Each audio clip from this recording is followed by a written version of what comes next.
Witam. W tym tygodniu po raz drugi spotykamy się z Mercedesem i to jest spotkanie przez duże S, bo do testów mamy klasę S. Sam Mercedes mówi o tym samochodzie, że jest to gwiazda, która nie gaśnie, kiedy wschodzi słońce. A co stoi za tymi fajnie brzmiącymi sloganami? Jak zwykle, jak w każdej kolejnej generacji, wspaniała, nowoczesna technologia, którą postaramy się w tym filmie Wam pokazać. A na początek kilka danych technicznych. Pod maską tego auta znajduje się 3-litrowy silnik diesla o mocy 258 koni mechanicznych i momencie obrotowym 620 Nm. Pozwala to katapultować ten samochód do setki w czasie niecałe 7 sekund. Natomiast spalanie producent podaje na poziomie około 7 litrów w mieście. Moje doświadczenie wskazuje na wartość raczej powyżej 10 litrów, ale być może nie jestem tak bardzo ekologiczny. Kiedy po raz pierwszy zobaczyłem zdjęcia wnętrza tego samochodu, od razu zwróciłem uwagę na kierownicę. Kierownica jest dosyć niestandardowa, bo jest taka dwuramienna i niezwykła. Natomiast widziałem też dosyć sporo komentarzy w internecie, gdzie internautom również nie podobał się ten kształt. Natomiast ciekawa rzecz się stała, kiedy po raz pierwszy wsiadłem do tego samochodu i się nim przejechałem. Otóż dopiero po dłuższym czasie w tym aucie przypomniałem sobie o tej kierownicy, o tym, że jej kształt mi się nie podoba. Spojrzałem na nią uważnie, no i rzeczywiście wciąż jest dziwna, to przyznam. Natomiast nie patrzyłem na nią tak długo, dlatego że wolałem się koncentrować na pozostałych pięknych rzeczach. Wszystko jest dopracowane do granicy perfekcji. Ja nawet nie wspominam o jakości wykończenia i dobranych materiałach, tylko o tym, jak one wyglądają. Każde przyszycie, każdy kształt, każdy uchwyt, każdy przycisk jest tak ładny, że nie dziwne, że na jedyny element, który mi się średnio podoba, zwróciłem uwagę dopiero po godzinie podróży. Jednym z rewolucyjnych systemów, które Mercedes wprowadził w nowej klasie S, jest system Magic Body Control, który przy pomocy kamery stereo umieszczonej tutaj za lusterkiem monitoruje stan drogi przed samochodem i przygotowuje niejako strategię działania amortyzacji poszczególnych kół samochodu, aby połykały one nierówności w ten sposób, że nadwozie, jak obiecuje producent, nawet przy prędkości 120 na godzinę nie będzie się ruszało bardziej niż o 1-2 mm. Brzmi niewiarygodnie, ale powiem coś. Przejechałem się tym samochodem i po pierwszej przyjażdżce byłem przekonany, że ten system działa fantastycznie. Ten samochód rzeczywiście płynie po polskich drogach, ale jeszcze większe zdziwienie ogarnęło mnie, kiedy się dowiedziałem, że w tym konkretnym egzemplarzu tego systemu Magic Body Control nie zainstalowane. Więc ja naprawdę nie chcę wiedzieć, jak bardzo komfortowe uczucie jest, kiedy podróżujemy tym samochodem z systemem Magic Body Control. To musi być coś. Mercedes hojnie wyposażył nową klasę S, dostarczając kierowcy bardzo wiele rodzajów asystentów i wspomaganie. Mamy tu asystenta pasa ruchu, asystenta układu kierowniczego, asystenta martwego pola. Mamy nawet asystenta podmuchów bocznych, który sprawdza, czy auto nie jest znoszone przez wiatr i w razie czego po wykryciu takiej sytuacji próbuje skorygować tor jazdy na właściwy pas. Mamy również asystenta, który pozwala jechać bezpiecznie w nocy. Tu po naciśnięciu odpowiedniego przycisku na ekranie przed kierowcą pojawia się taki czarno-biały obraz, na którym komputer w podczerwieni usiłuje znaleźć sylwetki ludzi, a także zwierząt i po wykryciu takiej postaci zaznacza to na czerwono i sygnalizuje, że przed nami jest potencjalne niebezpieczeństwo zderzenia się z kimś, kto spaceruje sobie po drodze.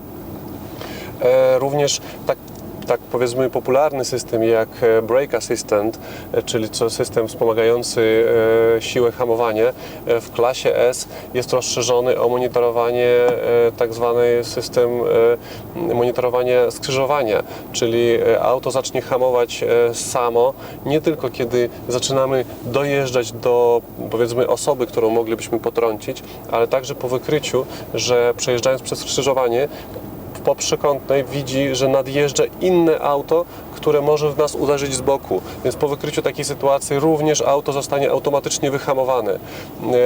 Takich systemów jest oczywiście bardzo wiele i nie sposób o wszystkich tu opowiedzieć, ale nawet jeśli wszystko zawiedzie i na końcu i tak wylądujemy w jakiejś nieprzyjemnej sytuacji i nastąpi wypadek, to auto nadal dba o nas, bo podczas wypadku dociąga pasy, zamyka szyberdach, dzwoni na pogotowie i robi kilka innych rzeczy, które pozwolą nam wyjść z opresji cało. Coś ciekawego na chłodne dni. Oprócz obowiązkowego w tej klasie podgrzewania wszystkich 4 foteli, Mercedes klasy S oferuje w tej chwili ogrzewanie powierzchniowe. Polega to na tym, że możemy w komputerze pokładowym ustawić podgrzewanie z przodu lub z tyłu podłokietników oraz tego tunelu centralnego. Efekt jest taki, że mamy tu przyjemne ciepło pod prawą ręką oraz pod lewą ręką na tym podłokietniku również jest element podgrzewany. Naprawdę świetne rozwiązanie i bardzo niespodziewane źródło ciepła, którego w innych samochodach próżno szukać. System bezkluczykowy w nowym Mercedesie klasy S pozwala również na bezdotykowe otwieranie klapy bagażnika. Odbywa się to tak, jak już widzieliśmy w innych markach, czyli załóżmy, że z torbami podchodzimy do bagażnika, wystarczy, mając przy sobie oczywiście kluczyk, delikatnie kopnąć piłeczkę, którą sobie wyobrażamy, że znajduje się pod zderzakiem i klapa bagażnika samoczynnie się otwiera. Kolejną ciekawostką jest możliwość zmiany kolorystyki oświetlenia wnętrza. W zależności od tego, jaki kolor wybierzemy na monitorze komputera pokładowego, kolorystyka zmienia się w jeden z 7 dostępnych kolorów, przy czym kolory te widoczne są nie tylko z przodu, ale również na tylnych fotelach. Warto wspomnieć o tym, jak szerokie są możliwości regulacji foteli. Oprócz standardowych ustawień, które tutaj są na drzwiach, gdzie można ustawić kąt oparcia, przesunąć fotel do przodu czy do tyłu, pod prawą ręką mamy specjalny przycisk z symbolem fotela. Po naciśnięciu wchodzimy do opcji masaż i mamy tu do wyboru aż 6 rodzajów masaży. Mamy możliwość zmiany przykładowo ustawień dynamicznego fotela. Możemy zmienić balans ogrzewania fotela, czego jeszcze nie widziałem w żadnym samochodzie, czyli możliwość grzania tylko siedziska albo tylko oparcia. Mamy możliwość regulacji boków oparcia, podparcia kręgosłupa, barków itd. Więc możliwości regulacji foteli są tak duże, że myślę, że każdy znajdzie dla siebie odpowiednią pozycję.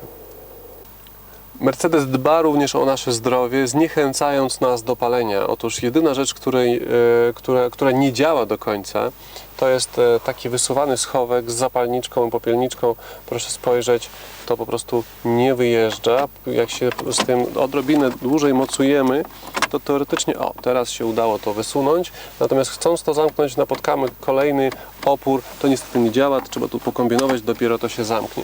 Więc poza tym drobnym, powiedzmy, nieporozumieniem, bo jakże inaczej nazwać tego typu problemy w samochodzie, który jest dosyć drogi.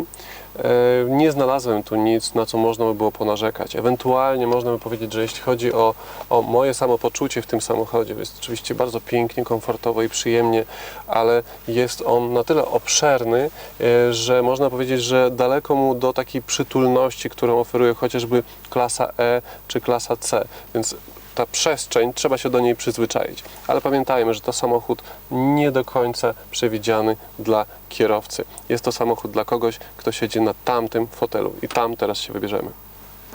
A teraz zgodnie z obietnicą zaglądamy do tyłu, gdzie jest tak naprawdę najbardziej komfortowe miejsce w klasie S. Wielkie drzwi bez problemu pozwalają nam zająć miejsce z tyłu. Jak widać, 2-metrowy pasażer z tyłu nie będzie miał najmniejszego problemu ani z tym, żeby zająć wygodnie miejsce, ani z tym, żeby się wręcz tutaj z tyłu rozłożyć. Natomiast dopiero po zamknięciu drzwi odczujemy ten komfort, ponieważ zobaczymy za chwilę, ile przycisków, funkcji i udogodnień na mnie tu z tyłu czeka. Po zajęciu miejsca z tyłu widzę, że ktoś tu pomyślał o dwumetrowych pasażerach. Miejsca przede mną na nogi jest więcej niż wystarczająco. Za głową mam również bardzo komfortowy, dodatkowy zagłówek, który w wersji First Class, bo tak się nazywa ta opcja, daje nam taką możliwość jeszcze wygodnego oparcia głowy. Mamy tu bardzo ciekawe elementy wyposażenia, jak choćby tutaj dwa miejsca na kubki, które można albo podgrzewać, albo chłodzić, w zależności od życzenia pasażera. Mamy tu również dwa gniazdka 12V, jak również po otwarciu przepastnego, bo jak to inaczej nazwać, schowka, mamy tu również dwa USB i wyjście na słuchawki. Warto też wspomnieć o systemie multimedialnym, który po włączeniu daje nam tutaj możliwość dokonywania pewnych ustawień, foteli, pojazdu itd. Również jeśli chodzi o sterowanie szyberdachem, możemy tutaj wyregulować stopień jego uchylenia, możemy sterować również roletą na tylnej szybie, jak również możemy otwierać elektrycznie oczywiście rolety na bocznych szybach. Więc jeśli chodzi o komfort pasażera podróżującego z tyłu, Mercedes zrobił wszystko, żeby ta podróż przebiegała maksymalnie przyjemnie. Klasa S nigdy nie była tania i nowa generacja również nie jest oczywiście super okazją. Najtańsza wersja tego samochodu z silnikiem, którym w tej chwili jedziemy, czyli 3-litrowym dieslem, kosztuje 360 000 złotych. Na drugim biegunie mamy wersję AMG, która kosztuje 685 000 złotych. Natomiast nie ma najmniejszego problemu, aby tą najtańszą wersję doposażyć do poziomu ceny AMG, ponieważ testowane przez nas auto kosztuje 634 000 złotych. Mało nie jest, ale myślę, że ludzie, którzy decydują się na takie auto z takim wyposażeniem, wiedzą, za co płacą.